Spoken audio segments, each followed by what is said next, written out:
Hi friends, ஒன்றா இருக்க கற்றுக்கணும் சீரியலில் இன்றைக்கி நாளைக்கான எபிசோடு பார்க்கலாம். புதுசாக பார்க்குறவங்கள அதை சப்ஸ்கிரைப் பண்ணிக்கோங்க, லைக்கு ஹைப்பு கொடுத்து விடுங்க. வாங்க வீடியோக்குள்ளே போகலாம். நேற்றுக்கு எபிசோடு எதில் முடிச்சிருப்பாங்கன்றது பார்த்தீங்கன்னா, கந்தசாமி போய் நாளைக்கு காலையில் மச்சான் காலில் விழுந்து நீ மன்னிப்பு கேட்கணும், இதை நீ செஞ்சனா நான் மெஸ்ஸை வந்து ஓப்பன் பண்ணி விடுறேன் அப்படின்னு சொல்லிட்டு அந்த ஃபுட் ஆஃபீஸர் வந்து சொல்லுவார்.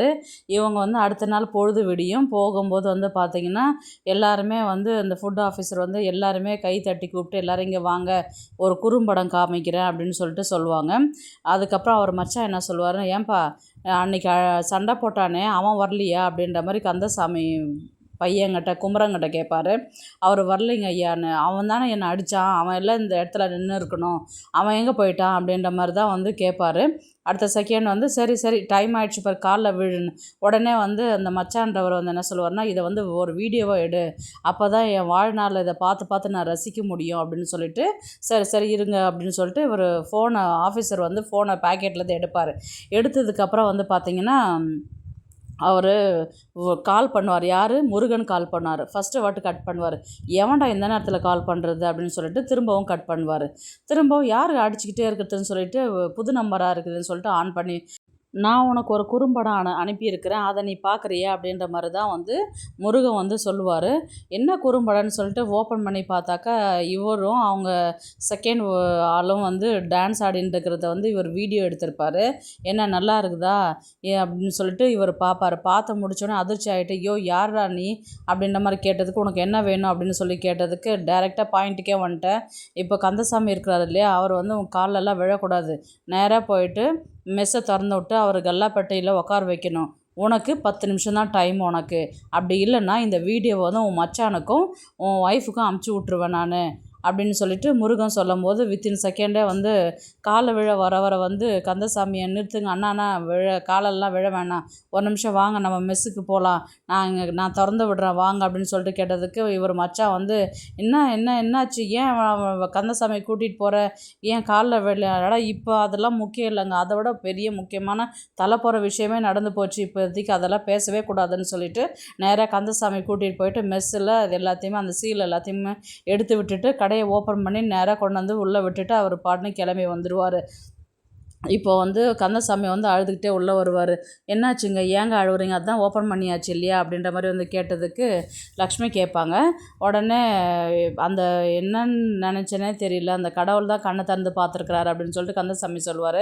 உடனே கணேசங்கிட்ட தான் கேட்பாங்க, என்னாச்சுன்னு அப்படின்ற மாதிரி வந்து கேட்டதுக்கு, என்னாச்சுன்னே தெரியலம்மா, நான் இவர் வந்து காலில் விழுறதுக்கு ரெடி ஆகிட்டான் கந்தசாமி, விழற நேரத்தில் தான் அந்த ஆஃபீஸருக்கு ஃபோன் வந்துச்சு, ஃபோன் வந்ததுக்கப்புறம் தான் என்ன ஆச்சுன்னு ஏதாச்சுன்னே தெரியல, உடனே அங்கேருந்து தரன்னு கந்தசாமியை கூட்டிகிட்டு வந்தான், கடையை திறந்து அவன் பாட்டு போயிட்டு மன்னிச்சிருங்க அப்படின்ற மாதிரி சொல்லிட்டு போயிட்டே இருந்துட்டான் அவன் அப்படின்ற மாதிரி சொன்னதுக்கு, அப்படியா, யார் அந்த ஆள், அவரை பார்த்துருந்தா நம்ம நன்றி சொல்லிட்டு அது வந்திருக்கலாமே அப்படின்ற மாதிரி தான் வந்து லக்ஷ்மி சொல்லுவாங்க. உடனே கந்தசாமி சொல்லுவார், இங்கேருந்தோ நல்ல மனசு தான் நம்மளை வந்து இப்போ காப்பாற்றிட்டு அந்த முருகன் தான் எனக்கு ஒரு வழி பண்ணியிருக்கிறாரு அப்படின்னு சொல்லிட்டு சொல்லுவாங்க. உடனே வந்து அங்கே இருக்கிறவங்க எல்லாருமே அந்த காப்பாற்றின நல்ல பையன் சந்தோஷமாக இருக்கட்டும், நல்லா இருக்கட்டும் சொல்லி முடிச்ச அடுத்த செகண்டு முருகன் தான் வருவார். உடனே கந்தசாமி தான் முருகனை வந்து திட்டுவார். நேற்றுக்கு ஒரு பிரச்சனை அவ்வளோ நடந்துச்சு, ஒரு ஆறுதல் கூட பேசலை, உன்னால் எதுவும் செய்ய முடியலனாலும் கஷ்டத்தில் இருக்கிற போதாவது கூடவாத நிற்கணும், அதுவும் செய்யறதுக்கு உன்னால் முடியல, எங்கேயோ போய் சுற்றிட்டு எங்கேயோ வராருப்பார் துரை அப்படின்ற மாதிரி தான் வந்து கந்தசாமி வந்து முருகனை வந்து திட்டுவார். உடனே வந்து ஏங்க நீங்கள் வேறு அப்படின்னு, எல்லாத்துக்குமே பிள்ளையார் சொல்லி போட்டதே இவன் தானடி, இவன் மட்டும் வாய மூடி அன்றைக்கி இருந்திருந்தால் இந்த அளவுக்கு பிரச்சனையே வந்திருக்காது, இன்றைக்கி மெஸ்ஸு வந்து ஒரு ஓப்பன் பண்ணி இருக்கிறாங்கன்னா அதுக்கு காரணம், மூடினதுக்கு காரணம் இவன் தான், ஓப்பன் பண்ணதுக்கு காரணமும் அந்த முருகனால் தான் எனக்கு இன்றைக்கி மறுபிறவி எடுத்து நான் இது திறந்து உள்ளே வர்றதுக்கு காரணம் அந்த கடவுள் முருகன் தான் அப்படின்னு சொல்லிட்டு சொல்லுவார். உடனே வந்து விளக்கு வந்து ஏற்றாது இருக்குது பாரு, நீ ஏற்று விளக்கு அப்படின்னு சொல்லிட்டு லக்ஷ்மி கிட்ட சொல்லுவாங்க. உடனே வந்து நீங்களே ஏற்றுங்க அப்படின்னு சொல்லிட்டு சொல்லுவாங்க. அதுக்கப்புறம் அவர் லக்ஷ்மி விளக்கு ஏற்றிட்டு பெல் அடித்து சாமியெல்லாம் கும்பிடுவாங்க. அடுத்தது இவர் கந்தசாமி வந்து முருகனை திட்டிட்டு உள்ளே போயிடுவார். அப்புறமேட்டு மெத்த மேலே வந்து குமரனும் சண்முகம்லாம் வந்து முருகன்கிட்ட தான் கேட்பாங்க, ஏன்டா உனக்கு அவ்வளோ திட்டுறாரு அப்பா, எங்கடா போனா, அப்பா சொன்ன மாதிரி உண்மையிலே இவ்வளோ பிரச்சனை நடக்கும்போது எங்கடா போனா அப்படின்னு சொல்லிட்டு சொல்லும் போது நடந்த விஷயத்தை எல்லாத்தையுமே கிளியராக சொல்லுவார். அந்த ஃபோன் பண்ணது நான் தான், வீடியோ அனுப்பிச்சது நான் தான், அந்த ஆளுடைய வீக்னஸ் தெரிஞ்சு அதில் அடித்ததுனால தான் அவன் கொண்டு வந்து இங்கே அப்பா விட்டுட்டு போனான் அப்படின்ற மாதிரி எல்லா விஷயத்தையுமே நடந்தது எல்லாமே சொல்லுவாங்க. அப்படியே முருகா, அப்பா அவ்வளோ திட்டும்போது நீ சொல்லியிருக்கலாம் இல்லை முருகா, அப்பா திட்டாதாவது இருந்திருப்பார் இல்லையா, என்றைக்காவது ஒரு நாள் அப்பா உன்னை புரிஞ்சுப்பாருடா அப்படின்னு சொல்லிட்டு கட்டி பிடிச்சிட்டு, அண்ணா நீ மாசுண்ணா அப்படின்னு சொல்லிட்டு சண்முகமும் கட்டி பிடிச்சிட்டு அதுக்கப்புறம் கீழே வருவார். அடுத்த நாள் வந்து பார்த்தீங்கன்னா மெஸ்ஸில் வந்து இந்திராவுடைய ஃப்ரெண்ட்ஸ் எல்லாம் வந்து சாப்பிட்டுட்டு இருப்பாங்க. நீங்கள் மட்டும்தான் வந்தீங்களா அப்படின்ற மாதிரி தான் வந்து கேட்பாங்க. ஆமாம் நாங்கள் மட்டும்தான் வந்தோம் அப்படின்னு சொல்லிட்டு சொல்லுவாங்க.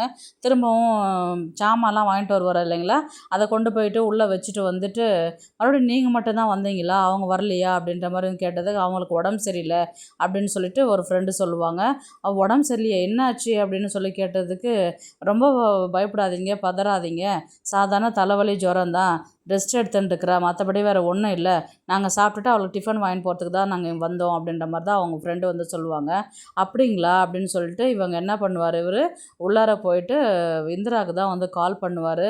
ஹலோ இந்திராங்களா அப்படின்ற மாதிரி கேட்டதுக்கு, என்னாச்சு சொல்லுங்கள் அப்படின்னு கேட்டதுக்கு, இல்லை ஃபீவர்னு சொன்னாங்க அப்படின்னு சொல்லிட்டு, எல்லாத்தையுமே சொல்லிட்டாளுங்களா, எல்லாத்தையுமே உளறிட்டாளுங்களா அப்படின்னு சொல்லிட்டு கேட்டதுக்கு, அதெல்லாம் ஒன்றும் இல்லைங்க, நீங்கள் எல்லாருமே எப்போவுமே கேங்காக தானே சாப்பிட வருவீங்க, இன்றைக்கி ஆள் இல்லையே அப்படின்றதுனால தான் பார்த்தேன் நான் அப்படின்னு சொல்லிட்டு கேட்டதுக்கு, அதெல்லாம் ஒன்றும் இல்லைங்க, லைட்டாக தலைவலி ஃபீவர் தான், இப்போ சரியாயிடுச்சு, மாத்திரை போட்டிருக்கிறேன், சாப்பிட்டேன்னா சரியாயிடும் அப்படின்ற மாதிரி தான் வந்து சொல்லுவாங்க. சரிங்க உடம்பை பார்த்துக்குங்க, உங்களுக்கு ரொம்ப தேங்க்ஸுங்க, நீங்கள் சொன்ன ஐடியாவில் தான் நான் போயிட்டு இந்த மாதிரி வீடியோ எடுத்து இப்போ இன்றைக்கி எங்கள் மெஸ் ஓப்பன் ஆகிறதுக்கு காரணமே நீங்கள் தான் அப்படின்ற மாதிரி தான் வந்து அவங்க சொல்லுவாங்க. அதனால் என்னங்க நம்மலாம் ஃப்ரெண்டு ஆகிட்டோம், ஃப்ரெண்ட்ஸுக்குள்ளே எதுக்குங்க தேங்க்ஸ் எல்லாம் அப்படின்ற மாதிரி தான் வந்து சொல்லுவாங்க.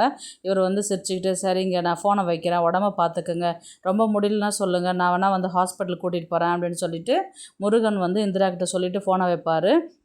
இந்திராவுக்கு வந்து பார்த்திங்கன்னா உடம்பு முடியலன்னு ஹாஸ்பிட்டலுக்கெலாம் கூட்டின்னு போகிறேன்னு சொல்கிறாருன்னும் போது அவங்களுக்கும் ஒரு மனசில் ஒரு சந்தோஷமாக இருக்கும். அப்படியே சிரிச்சுக்கிட்டே ஃபோனை வச்சுட்டு இது இருக்கிற வேலையை பார்ப்பாங்க. அடுத்தது வந்து இவங்க ஃப்ரெண்ட்ஸுங்கெல்லாம் போயிட்டு அங்கே வந்து இந்திரா கிட்ட தான் வந்து பேசுவாங்க. என்னடி ஹோட்டல் காற்று இந்த பக்கம் அடிக்குது அப்படின்ற மாதிரி தான் வந்து அவங்க கிண்டல் பண்ணுவாங்க.